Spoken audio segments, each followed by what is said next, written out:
Assalamualaikum warahmatullahi wabarakatuh. Perkenalkan, nama saya Gibran Alfarabi dengan NPM 21150610344 dari kelas PSTIA. Pada video kali ini saya akan membahas materi pertemuan 1-7 mata kuliah logika. Materi yang pertama ada pengantar dan konsep dasar logika, proposisi dan tabel kebenaran, proposisi majemuk, pembuktian validitas argumen, tautologi dan ekuivalensi logis, penyederhanaan dan strategi pembalikan, dan terakhir tabel semantik. Materi yang pertama, pengantar dan konsep dasar logika. Logika dan argumen. Logika adalah ilmu yang membantu kita dalam berpikir untuk mencapai kesimpulan dari berbagai pernyataan. Kemudian argumen adalah rangkaian pernyataan-pernyataan yang terdiri dari dua kelompok, yaitu kelompok pernyataan sebelum kata jadi, yang disebut premis atau hipotesa, dan pernyataan setelah kata jadi yang disebut konklusi atau kesimpulan. Kemudian terdapat contoh soal argumen, yaitu tentukan manakah kalimat yang merupakan premis dan konklusi. Kalimat pertama, jika saya tidur larut malam, maka saya mengantuk. Kalimat ini merupakan premis karena kalimat tersebut sebelum kata jadi. Maka kalimat ini merupakan premis. Kemudian untuk kalimat kedua, saya tidur larut malam.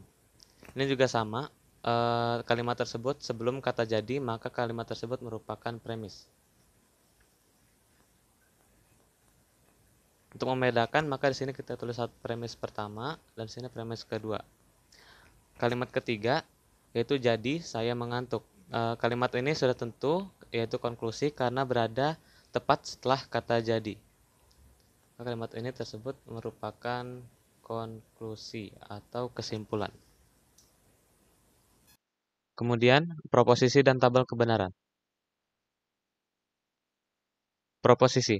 Logika didasarkan pada hubungan antara kalimat pernyataan atau statements. Kemudian proposisi adalah kalimat deklaratif yang hanya memiliki satu nilai kebenaran, benar atau salah, tetapi tidak keduanya. Dengan kata lain, proposisi merupakan sebuah kalimat berita. Kemudian tabel kebenaran adalah salah satu perangkat yang dapat digunakan untuk menentukan nilai kebenaran proposisi majemuk. Jumlah baris tabel kebenaran tergantung dari banyaknya proposisi tunggal yang terdapat pada proposisi majemuk. Jika terdapat n proposisi tunggal pada proposisi majemuk, maka jumlah baris tabel kebenaran adalah 2 pangkat n. Bentuk-bentuk proposisi. Yang pertama ada proposisi atomik atau proposisi tunggal. Kedua, proposisi majemuk atau kombinasi dua proposisi atau lebih. 3, implikasi atau proposisi bersyarat. 4, biimplikasi atau proposisi bikondisional. Perangkai proposisi. Yang pertama, ada simbol strip yang dibaca negasi, memiliki arti tidak atau bukan. Yang kedua, dengan simbol seperti A tanpa garis tengah, dibaca konjungsi, memiliki arti dan. Ketiga, seperti huruf V, dibaca disjungsi dan memiliki arti atau. Kemudian keempat, tanda panah ke kanan, dibaca implikasi, memiliki arti jika, maka. Kemudian kelima, biimplikasi, memiliki arti jika dan hanya jika. Keenam, exclusive or, artinya atau hanya salah satu. Ketujuh, not and, bukan dan. Kedelapan, not or, bukan atau. Untuk contoh soal proposisi dan tabel kebenaran, yang pertama, Universitas Lampung adalah perguruan tinggi negeri. Apakah kalimat tersebut merupakan proposisi? Jawabannya adalah iya. Karena itu merupakan suatu pernyataan bahwa Universitas Lampung merupakan perguruan tinggi negeri. Kalimat kedua, 10 dikurang 5 sama dengan 7. Apakah kalimat tersebut merupakan proposisi? Jawabannya adalah iya. Tapi di sini yang membedakan dari kalimat pertama dan kalimat kedua, bahwa kalimat pertama bernilai benar atau true, dan kalimat kedua bernilai salah atau false. Untuk kalimat ketiga, berapa harga buku itu? Apakah kalimat tersebut merupakan proposisi? Jawabannya adalah tidak.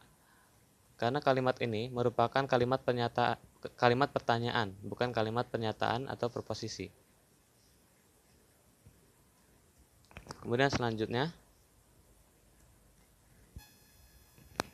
buktikan pernyataan berikut menggunakan tabel kebenaran. Terdapat proposisi majemuk yaitu mereka pergi mendaki gunung atau pergi ke pantai. Kita misalkan di sini P pergi mendaki gunung dan Q pergi ke pantai. Perlu diingat bahwa jika ada kata atau, maka di sini kita tulis ekspresi logikanya P dengan simbol seperti V dan Q. Disjungsi, ketika terdapat salah satu argumen yang bernilai true, maka kesimpulan tersebut bernilai true juga. Maka di sini kita tulis salah satu true, maka hasilnya true. Di sini ada salah satu true, hasilnya true. Dan ketika keduanya false, maka kesimpulan bernilai false. Kemudian proposisi majemuk. Misalkan P dan Q merupakan proposisi atomik atau proposisi tunggal. Proposisi majemuk memiliki 4 proposisi. Pertama ada konjungsi P dan Q, kedua disjungsi P atau Q, 3 ingkaran atau negasi dari P yaitu tidak P, disjungsi eksklusif atau exclusive or, P atau Q tapi bukan keduanya. Pada tabel kebenaran konjungsi, ketika salah satu argumen terdapat bernilai false, maka kesimpulan bernilai false. Kemudian tabel kebenaran disjungsi, apabila salah satu argumen terdapat nilai true, maka kesimpulan bernilai true. Kemudian pada tabel kebenaran disjungsi eksklusif, ketika kedua argumen bernilai sama, true ataupun false, maka kesimpulan bernilai false. Untuk tabel kebenaran negasi, yaitu untuk menegasikan argumen tersebut. Selain keempat proposisi majemuk tadi, terdapat implikasi yang disebut juga proposisi bersyarat. Bentuk proposisinya yaitu jika P, maka Q. P disebut hipotesis, premis atau kondisi, dan Q disebut konklusi atau konsekuen. Contohnya, jika Andi belajar, maka Andi akan lulus ujian. Dari satu tersebut, misalnya P adalah Andi belajar, dan Q, Andi akan lulus ujian.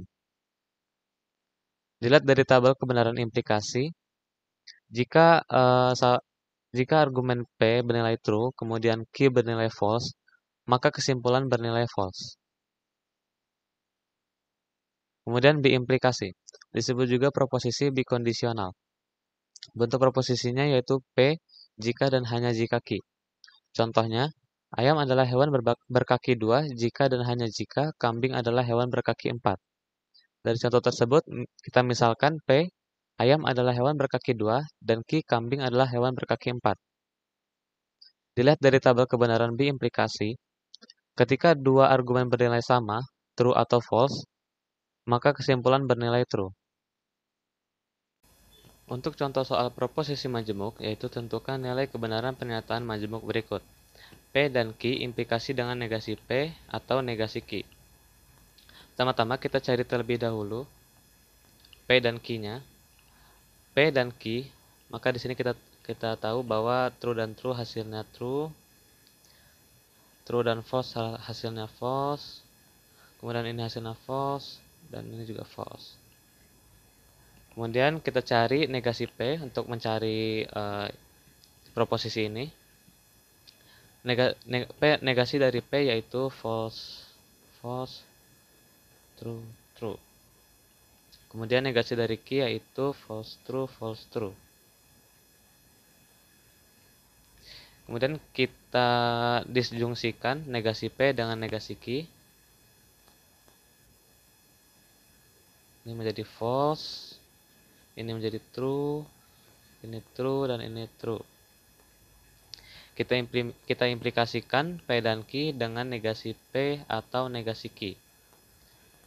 Yaitu true dengan false hasilnya false, false dengan true hasilnya true, kemudian false dan true hasilnya true, dan ini juga true.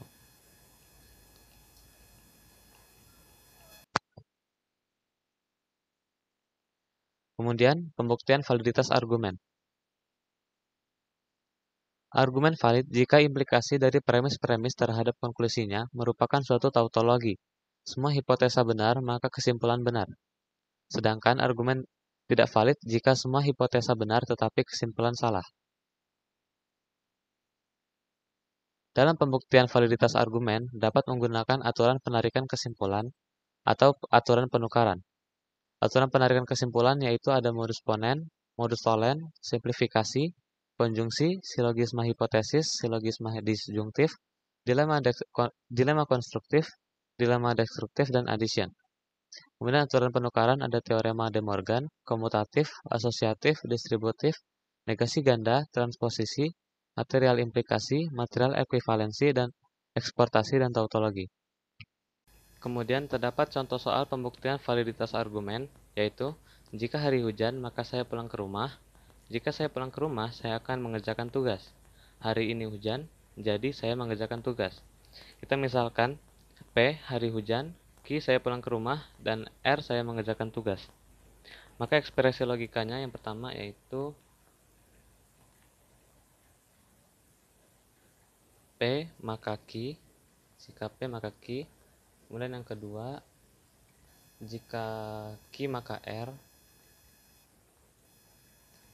Kemudian premis ketiga yaitu P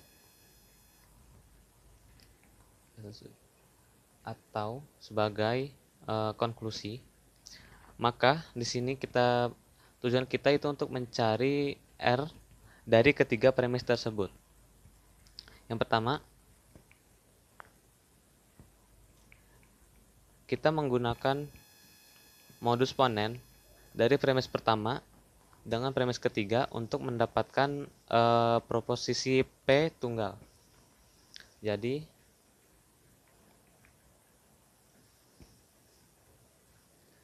jika P maka Q, kemudian terdapat P, maka kesimpulannya yaitu Q. Ini modus ponen. Maka di sini kita mendapatkan Q proposisi tunggal. Kemudian selanjutnya kita ada menggunakan premis 1 dan 3 dengan modus ponen. Kemudian untuk mendapatkan proposisi R, kita gunakan modus ponen dengan premis kedua dengan premis keempat. Jadi Q maka R, dengan di sini Q tunggal, maka kita mendapatkan kesimpulan R. Terus di sini R 2 dan 4 modus ponen. Maka terbukti validitas argumen tersebut yaitu valid menggunakan modus ponen. Kemudian tautologi dan ekuivalensi logis. Pertama, tautologi adalah suatu ekspresi logika yang selalu bernilai benar di dalam tabel kebenarannya, tanpa mempedulikan nilai kebenaran dari proposisi-proposisi yang berada di dalamnya. Kedua, kontradiksi merupakan kebalikan dari tautologi, di mana ekspresi logika selalu bernilai salah di dalam tabel kebenarannya, tanpa mempedulikan nilai kebenaran dari proposisi-proposisi yang berada di dalamnya. Ketiga, kontingensi adalah suatu ekspresi logika yang mempunyai nilai benar dan salah di dalam tabel kebenarannya, tanpa mempedulikan nilai kebenaran dari proposisi-proposisi yang berada di dalamnya. Kemudian keempat, suatu ekspresi logika disebut ekuivalensi logis apabila pertama, ekspresi logikanya adalah tautologis. Kedua, ekspresi logikanya adalah kontradiksi.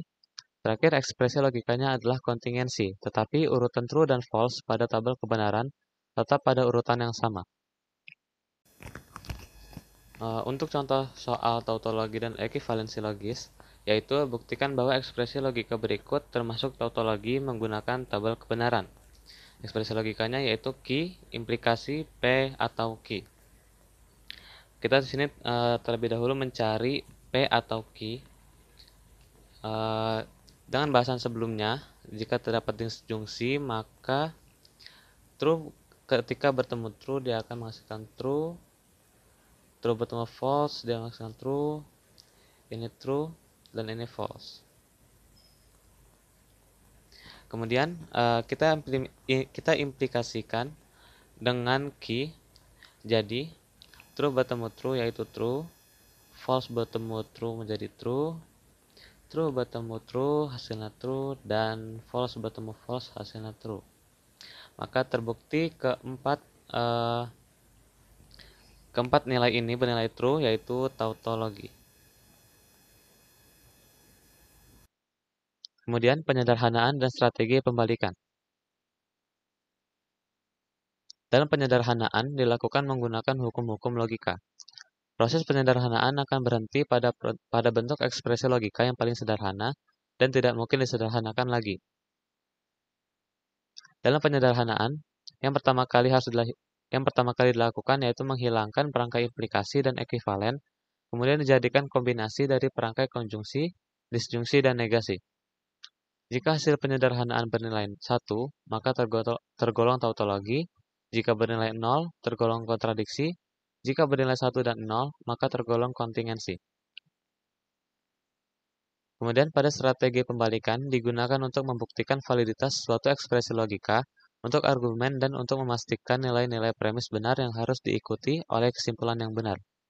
Teknik ini mirip dengan penyederhanaan, perbedaannya terletak pada kesimpulan argumen yang harus disalahkan dengan cara dinegasikan atau diberi nilai false.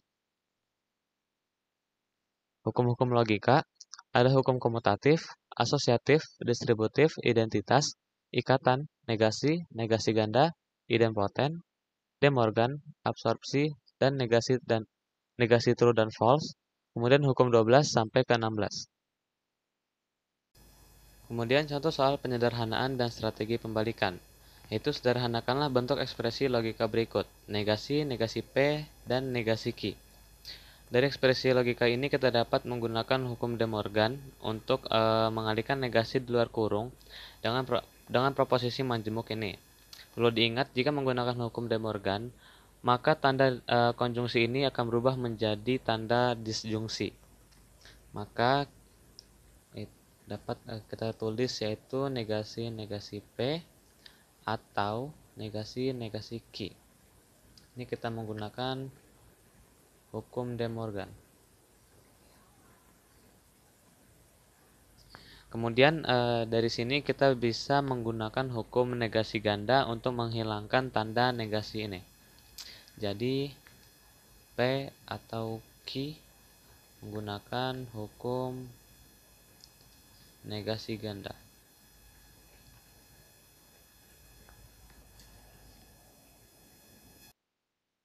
Kemudian tableau semantik. Tableau semantik adalah bentuk-bentuk proposisi yang dibangun berdasarkan aturan tertentu yang biasanya berbentuk pohon terbalik dengan cabang-cabang dan ranting yang relevan. Dalam strategi pembalikan, jika diketahui premis-premis bernilai true dan kesimpulan bernilai false, jika hal itu biasa dibuktikan, maka argumen tersebut tidak valid.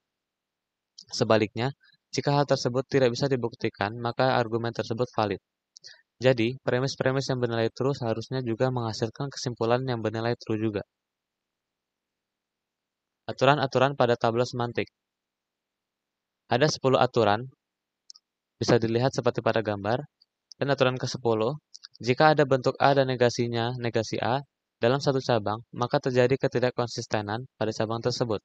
Dan cabang tersebut dinyatakan tertutup, dan cabang tersebut tidak bisa dikembangkan lagi. Hal ini disebabkan tidak mungkin A sama dengan true, dan cabangnya negasi A sama dengan true juga. Untuk contoh soal tableau semantik, yaitu buktikanlah ekspresi logika berikut menggunakan tableau semantik. Jika P maka Q, jika Q maka R, P dan kesimpulan R. Di sini kita menggunakan strategi pembalikan untuk menegasikan kesimpulan R menjadi negasi R. Tulis dulu sini pertama P maka Q, kemudian Q maka R. Sini P dan pada tempat sini negasi R. Oke, di sini kita dapat menggunakan aturan ketiga pada premis pertama. Jadi negasi P dan Q. Dapat lihat kita di sini negasi P bertemu dengan P, maka tableau tersebut tertutup. Di sini menggunakan aturan 3 pada premis pertama. Oke. Selanjutnya di sini kita dapat menggunakan aturan ketiga juga pada premis kedua. Jadi di sini negasi Q dan R menggunakan aturan 3 pada premis kedua. Di sini negasi Q bertemu dengan Q, maka tableau tersebut tertutup. Kemudian R bertemu dengan negasi R, tableau tersebut juga tertutup. Maka dapat disimpulkan argumen tersebut, argumen ini yaitu valid.